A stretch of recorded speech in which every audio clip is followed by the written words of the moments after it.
Bonjour Patrick Lodifond, alors on est dans votre bureau au lendemain du conseil municipal où vous avez évoqué la situation de l'hôpital. Est-ce qu'on peut faire un petit point sur cette affaire de manière assez précise?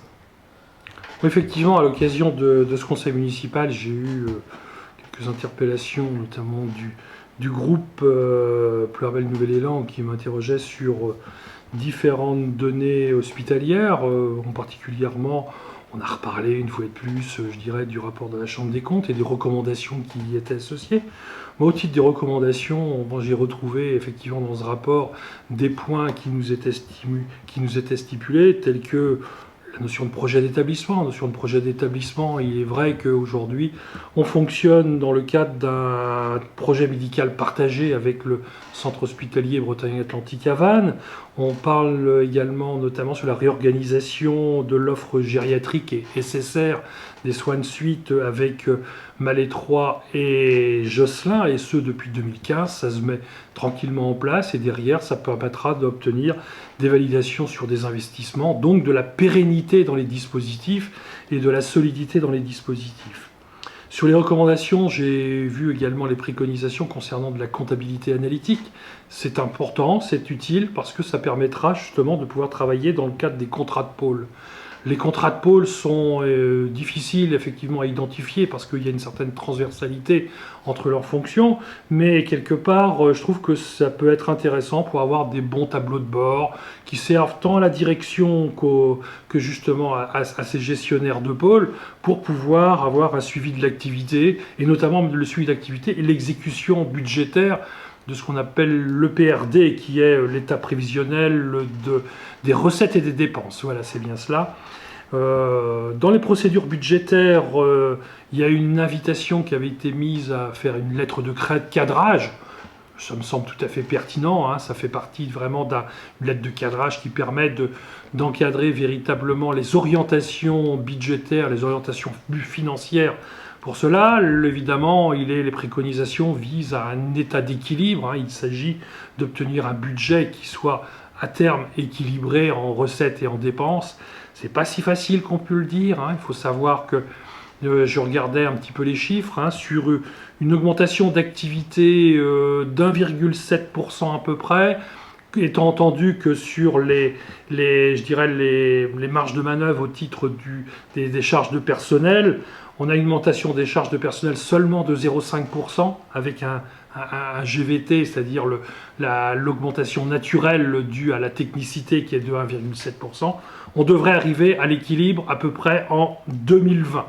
Je rappelle que le poste budgétaire majeur, puisqu'il doit friser les 70% du budget total, c'est le poste des personnels, c'est bien cela. Donc à un moment donné, quand on nous demande d'obtenir un état d'équilibre, quand on nous demande de retrouver l'équilibre, on doit immanquablement serrer les boulons, comme on le dit, c'est-à-dire chasser les gaspilles. Et souvent, c'est même au niveau du personnel. On n'est pas là pour licencier les personnes, mais sans doute faire moins de remplacements, avoir justement des ajustements sur des postes, je dirais, qui aujourd'hui sont, j'allais dire non productifs, mais en termes hospitaliers, c'est sans doute un terme un peu impropre, mais disons des postes qui nécessitent un petit peu une revoyure en termes d'organisation. Il faut savoir qu'il y a certainement aussi des remplacements qui seront revus différemment, avec de la complémentarité, des éléments de ce genre. Sur les postes aussi qui seront revus, qui sont intéressants, c'est la complémentarité médicale avec l'hôpital de Vannes, avec le CHBA. C'est un poste intéressant parce que quelque part, cette complémentarité permet, je dirais, une mutualisation. Il faut savoir que ça concerne une trentaine de médecins en complémentarité avec l'hôpital de Vannes.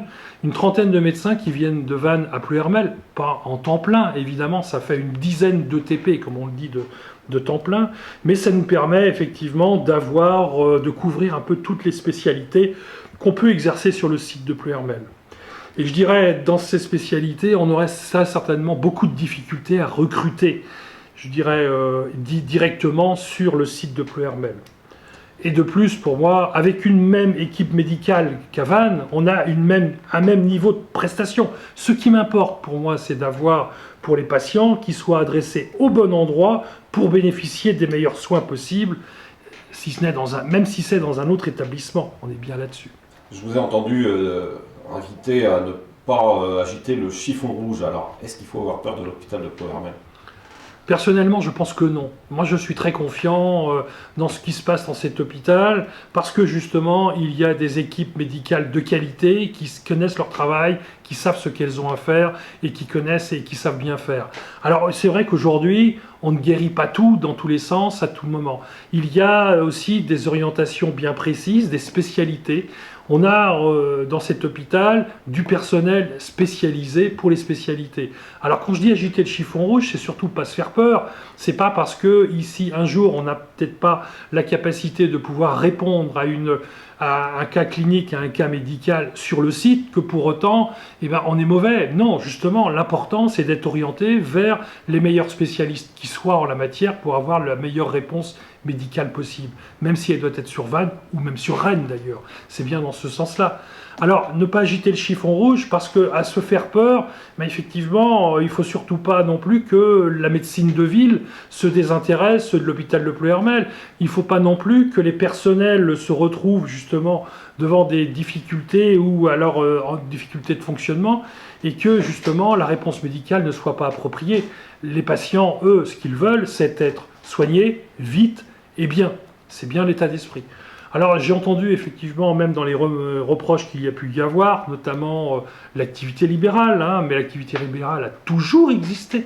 Elle a existé du temps, des temps anciens. D'ailleurs c'est M. Ancelin qui l'avait mis en place dans cet hôpital du temps des docteurs Marquer et Rivalan, il me semble, avec le directeur Maggioni, il y a plus de 20 ans cela.